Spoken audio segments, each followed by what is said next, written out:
सभी को मेरा नमस्कार। स्वागत है आप सबका मेरे YouTube channel sir Anil Jangid में। और आज की इस क्लास में तो हमने राजस्थान की अर्थव्यवस्था शुरू कर रखी है, इकोनॉमी ऑफ राजस्थान, जिनमें हमारे 3 टॉपिक हो चुके हैं। और आज एक हम नए टॉपिक के साथ इस क्लास की शुरुआत करेंगे, सूखा और अकाल। ठीक है, आज का हमारा टॉपिक है राजस्थान में सूखा और अकाल।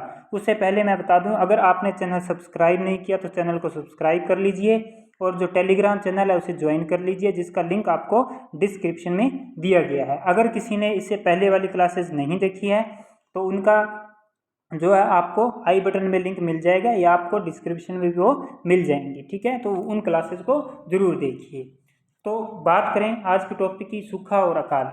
देखिए, वैसे तो इसमें कोई ज़्यादा लेक्चर देने की बात है नहीं, क्योंकि आप सभी को पता ही है सूखा अकाल किसे कहते हैं। ठीक है, तो उस चीज़ पर हम बात नहीं करेंगे।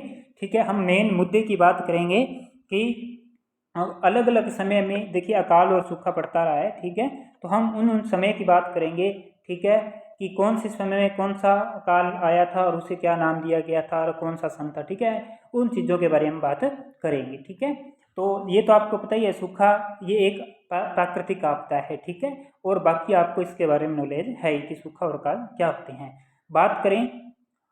बात है 1842-43 की। ठीक है, राजस्थान में, ठीक है, जो अकाल पड़ा था, ठीक है, उसका नाम था सहसा मधुसा। क्या नाम था? सहसा मधुसा। ये डायरेक्ट पर क्वेश्चन पूछे जाते हैं कि ये जो सहसा मधुसा जब राजस्थान में, ठीक है, ये अकाल की मान लो कौन से वर्ष आया था, हुआ था। ठीक है, और ये सब पूछा जाता है, विक्रम संवत भी पूछ लिया जाता है। तो ये डायरेक्ट प्रश्न पूछे जाते हैं, हम प्रश्न से रिलेटेड ही अपनी ये क्लास बनाई गई है। ठीक है, तो सहसा मधुसा का आपने याद रखना है, वर्ष याद रखना है 1842-43। अगर विक्रम संवत की बात करें तो 1901। ठीक है, इसके बाद में बात करते हैं त्रिकाल की। किसकी बात करें? त्रिकाल, जिसे नाम दिया गया था, या 56 के अकाल भी से कहा जाता है। क्या कहा जाता है? 56 के अकाल भी से कहा जाता है। ठीक है, इसकी बात करें हम तो इसके अंदर क्या हुआ था? भोजन चारे पानी की, ठीक है, भोजन चारे पानी की बहुत बड़ी समस्या उत्पन्न हो गई थी। ठीक है, और ये टाइम था, ये टाइम पीरियड था उस वक्त। अगर विक्रम संवत की बात करें तो 1956। ठीक है, और अगर वैसे अपने सन की बात करें 1899 से 1900 के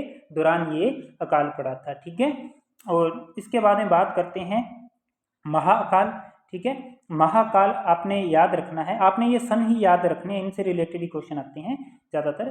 तो महाकाल की बात करें तो 1987-88। ठीक है, ये आपने ध्यान में रखना है। इसके बाद में एक बात करते हैं मैक्रो डाउट।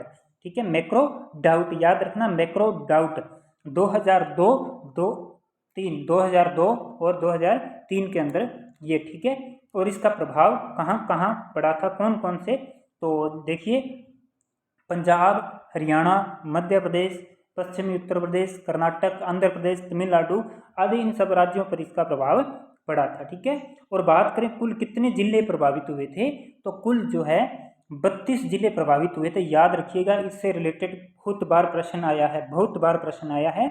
तो कितने जिले प्रभावित हुए थे? 32 जिले प्रभावित हुए थे। ठीक है, और इसकी वर्ष की बात करें, समय टाइम पीरियड की बात करें तो 2002-2003। तो कभी कभी क्या है, गांवों की संख्या भी इसके अंदर पूछ लेता है कि इससे कितने गांव प्रभावित हुए थे। तो 40,990 गांव जो है इससे प्रभावित हुए थे। ठीक है, तो ये आपके काफ़ी इंपॉर्टेंट फैक्ट्स हैं, आपको याद में रखनी है। ठीक है, अब बात करते हैं कुछ लगातार जो अकाल पड़े हैं उनके बारे में। ठीक है, तो ये 2012-13 से लिए हैं। तो 2012-13 में जो अकाल पड़ा था, ठीक है, उसमें 12 जिले प्रभावित हुए थे और 8,030 गांव प्रभावित हुए थे। ठीक है, 13-14 में 17 जिले और 10,225 गांव। 2014-15 में 13 जिले 5,841 गांव। 2015-16 में 19 जिले 14,487 गांव।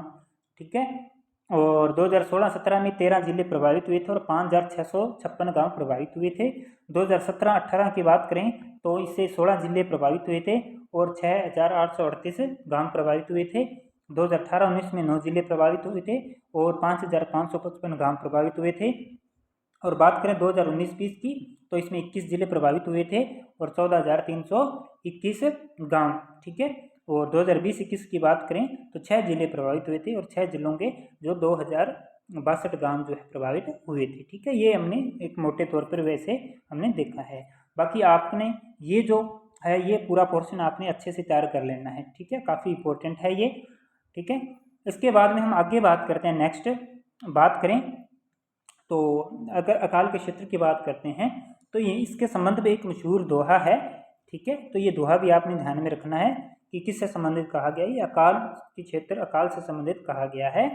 पग पुंगल धड़ कोटड़े बाहु बाड़मेर जाए लादे जोधपुर ठावो जैसलमेर। यानी कि इसका अर्थ क्या है? इसका अर्थ क्या है? इसका अर्थ है कि अकाल के पैर पुंगल यानी कि बीकानेर में, ठीक है, पग पुंगल, ठीक है, और सिर कोटड़ा यानी कि मारवाड़ में, धड़ कोटड़े यानी कि मारवाड़ में, ठीक है, बुझाएं बाहु बाड़मेर, बाहु यानी कि बुझाएं यानी कि बाड़मेर में, लेकिन जाए लादे जोधपुर, लेकिन ये तलाश करने पर हमें कहाँ मिलता है? ये जोधपुर में भी देखने को मिल जाता है, और जैसलमेर में तो इसका खास ठिकाना ही है। ठीक है, ये इसका अर्थ है। ये इससे संबंधित सूखे अकाल से संबंधित ये एक मशहूर दोहा है। ठीक है, इसके बाद में हम आगे बात करते हैं। नेक्स्ट आगे बात करें तो राष्ट्रीय कृषि आयोग ने राजस्थान के 11 जिलों को मरुस्थलीय जिले माना था। कितने जिलों को? 11 जिलों को मरुस्थलीय जिले माना था। ठीक है, जिसका क्षेत्र कितना था? 61% क्षेत्र था और जनसंख्या थी 40%। ठीक है, ये आपने मोस्ट इंपोर्टेंट आपका बन जाता है, आपने ध्यान में रखना है। ठीक है, और जो व्यर्थ भूमि का लगभग 2/3 इन्हीं 11 जिलों में था। ठीक है, इन्हीं 11 जिलों में था। अगर बात करें वो 11 जिले हैं कौन कौन से? ठीक है, अगर 11 जिलों की बात करें वो 11 जिले कौन कौन से हैं, तो उन 11 जिलों में बीकानेर, जैसलमेर, बाड़मेर, जोधपुर, गंगानगर, श्री गंगानगर, नागौर, चूरू, पाली, जालौर, सीकर व झुंझुनू थे। ठीक है, अगर इसमें अगर हम हनुमानगढ़ को शामिल कर देते हैं तो इन जिलों की संख्या हो जाती है 12। ठीक है, हनुमानगढ़ के बिना है ये 11 और हनुमानगढ़ को शामिल कर दिया जाए तो 12। ठीक है, इन जिलों की मरुभूमि अकाल जैसे दानव के पंजों में जकड़ी हुई है, ये ध्यान रखिएगा। ठीक है, ये लाइन, ठीक है, और इसमें आपके जिले भी पूछ सकते हैं, कौन सा जिला शामिल है, कौन सा जिला शामिल नहीं है, ये भी पूछ सकते हैं। ठीक है, तो इन जिलों की मरुभूमि जो है अकाल जैसे दानव के पंजों में जकड़ी हुई है। ठीक है, इसके बाद में हम बात करते हैं नेक्स्ट, ये जो नेशनल स्कूल सेफ्टी प्रोग्राम, ठीक है, नेशनल स्कूल सेफ्टी प्रोग्राम के तहत बीकानेर और अलवर जिले का चयन किया गया था। ठीक है, बीकानेर और अलवर जिले का चयन किया गया था। ठीक है, ये आपने ध्यान में रखना है। ठीक है, तो ये आज की क्लास में हमने देखा सूखे और अकाल के बारे में। ठीक है, और कब कब कौन सा अकाल पड़ा।